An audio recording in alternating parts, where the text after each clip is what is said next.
So good morning everyone, I welcome you all to 5 AM current affairs super series में।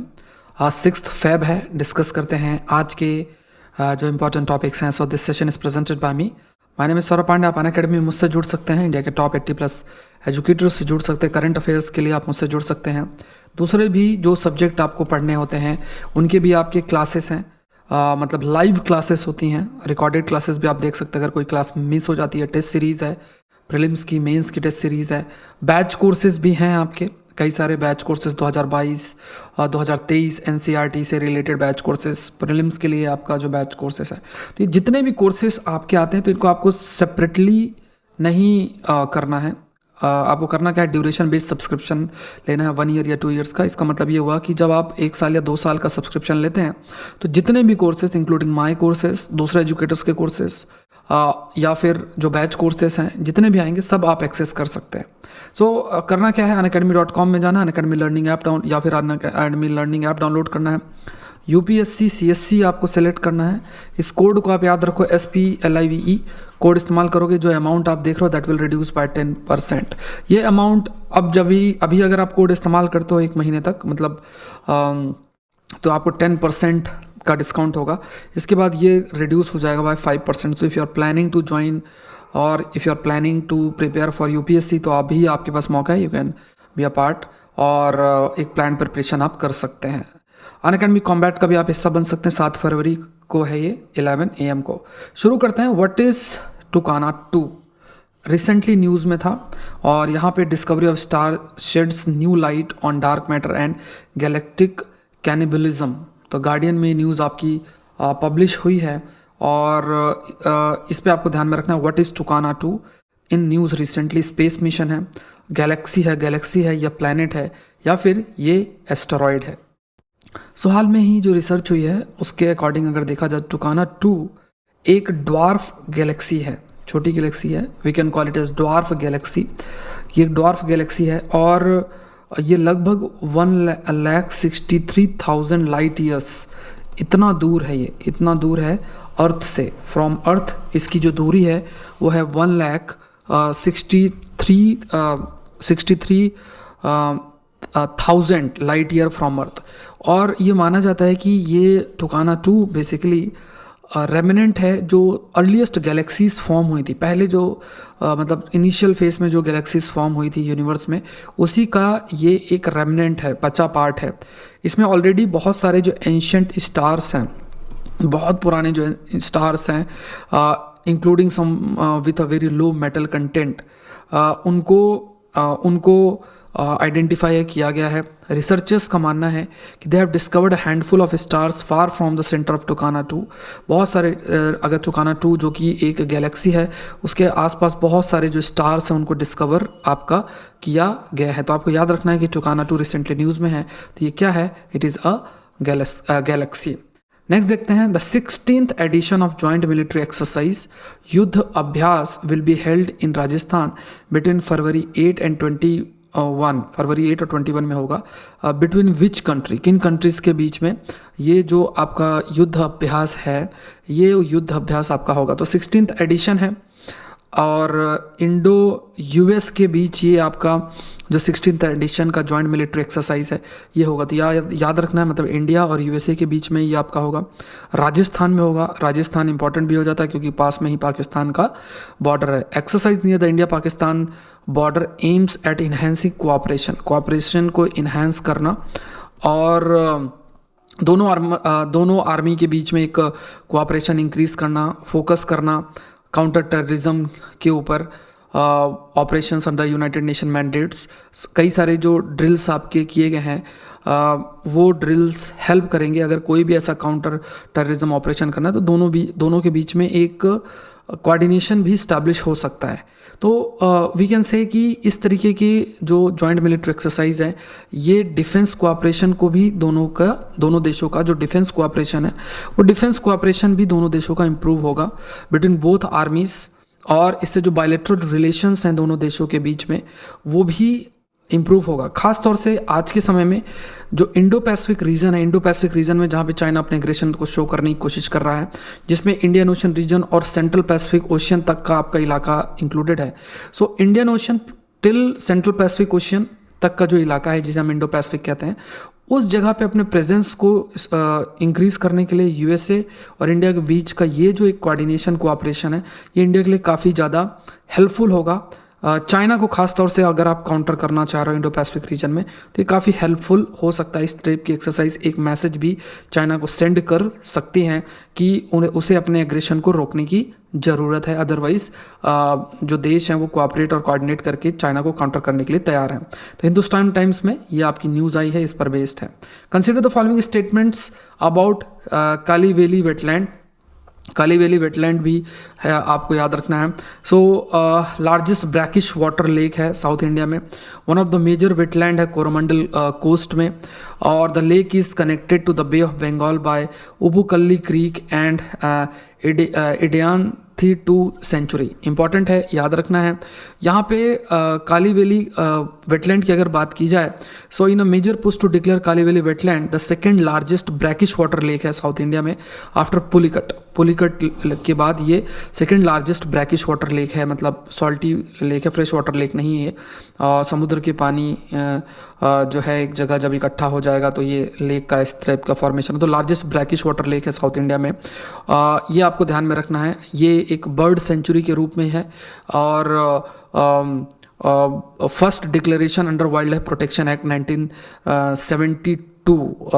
Basically अगर देखा जाए कि इसके प्रोटेक्शन के लिए खास तौर से जो bird sanctuary, the Villupuram district administration has issued the first declaration under the wild life protection act 1972।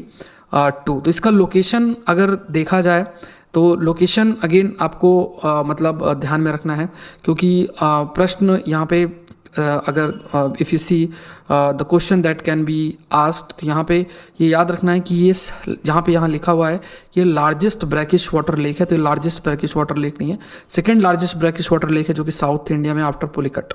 ये लोकेटेड है close to Marakkanam on the East Coast Road Kaliveli lake, और आप कह सकते हो कि लगभग इसका जो एरिया है वो 670 किलोमीटर स्क्वायर का एरिया है, और one of the major wetland है कोरोमंडल कोस्ट पुलिकट लेक के बाद। और लेक जो है ये कनेक्टेड है बे ऑफ बंगाल रीजन से बाय उपुकल्ली क्रीक से ये कनेक्टेड है, और इसके पास ही मतलब बे ऑफ बंगाल से ये उपुकल्ली क्रीक और इडियान थिट्टू सेंचुरी से ये कनेक्टेड है। बहुत सारी जो बर्ड्स हैं कई सारे एरिया से इवन सेंट्रल एशिया तक से आती हैं इस जगह पे, इसलिए ये इंपॉर्टेंट बर्ड एरिया भी आपका डिक्लेयर है। और 2004 के असेसमेंट के according Indian bird conservation network and bird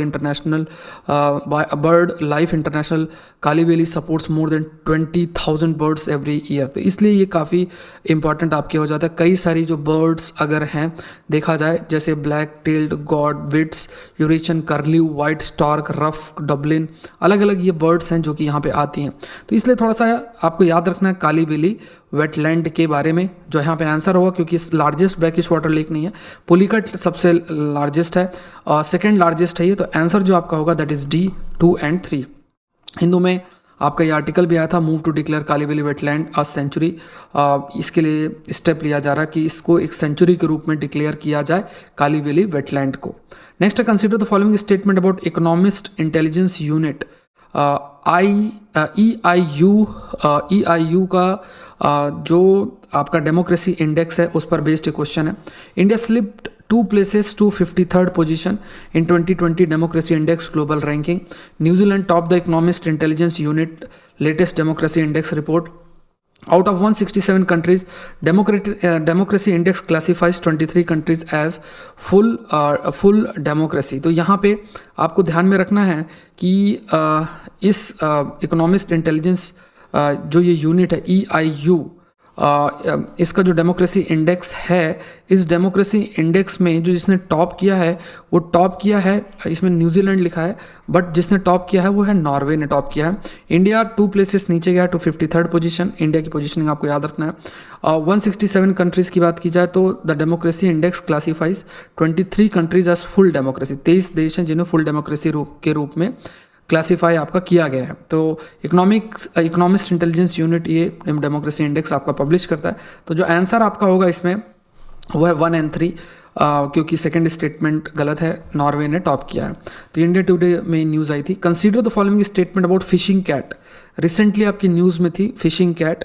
अगर देखा जाए तो the world wide campaign by the fishing cat conservation के लिए काफ़ी प्रयास किया जा रहा है। ये आपकी फिशिंग कैट है, कैट का ही एक रूप है, वाइल्ड लाइफ में या जंगलों में आपकी ये रहती है। तो लिस्टेड एज वनरेबल, इसे वनरेबल आपका लिस्ट किया गया है। It is listed as vulnerable. अगर देखा जाए तो it has been listed as vulnerable.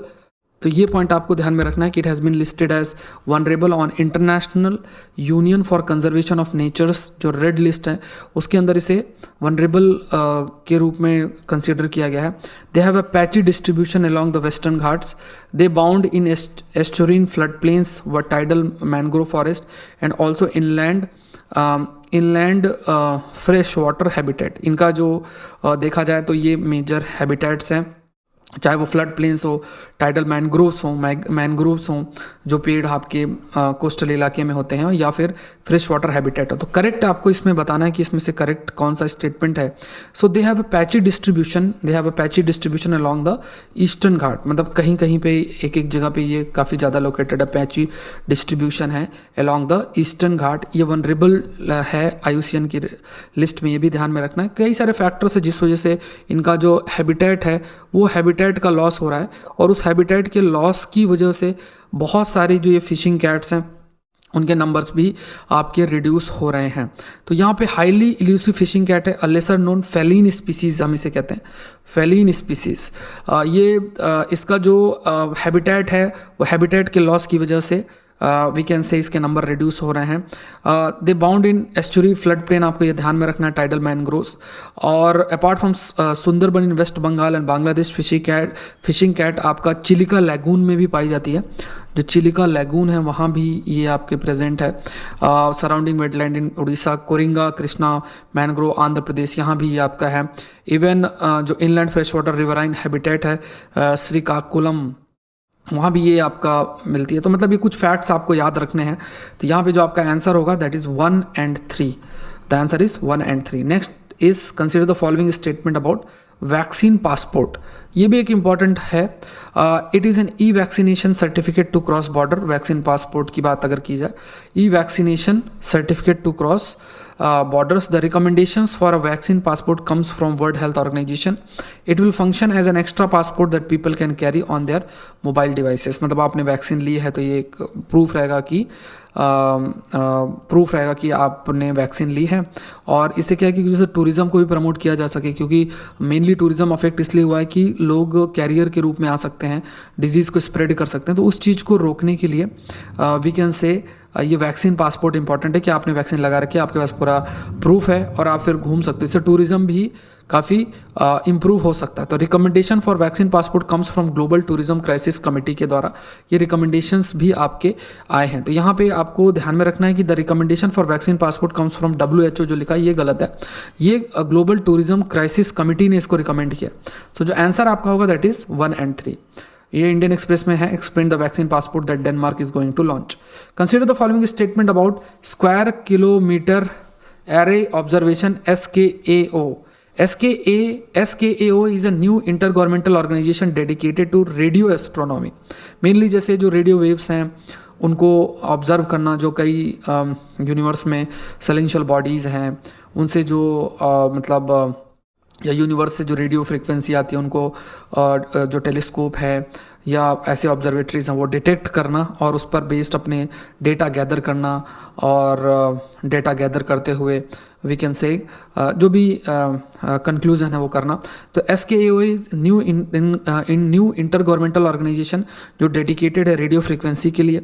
उसके बाद it is headquartered in the UK में इसका हेडक्वार्टर है। India is not a part of this organisation at the moment. Organisation from 10 countries are part of SKAO। इसमें आपके Australia है, Canada है और इंडिया भी है, ये आपको याद रखना है। ऑस्ट्रेलिया है, कनाडा है, चाइना है, इंडिया है, इटली है, न्यूजीलैंड है, साउथ अफ्रीका है, स्वीडन है, नीदरलैंड, UK, ये सब इसका हिस्सा है। इसका हेडक्वार्टर UK में है और रेडियो एस्ट्रोनॉमी के लिए ये डेडिकेटेड है, आपको याद रखना है। और ये जो आपका आंसर होगा दैट इज़ A 1 and 2। तो ये भी न्यूज़ आपकी इंडियन एक्सप्रेस में पब्लिश हुई थी। सो आज के लिए इतना ही। आई होप ये सेशन आपके लिए हेल्पफुल रहा होगा। द हिंदू एनालिसिस आपका इंग्लिश में होता है 12:30 बजे, तो उसको आप लोग को जरूर से देखना है। आज हम लोग बजट एनालिसिस भी डिटेल में करेंगे अनअकैडमी के अंदर, और पॉसिबल जो प्रीलिम्स क्वेश्चंस हैं उनको भी हम लोग डिस्कस करेंगे, तो उसको भी आपको मिस नहीं करना है। सो आज के लिए इतना ही। अनअकैडमी से जुड़ने के लिए जो कोड आप इस्तेमाल करेंगे that is SPLIVE। Thank you everyone and let's crack it.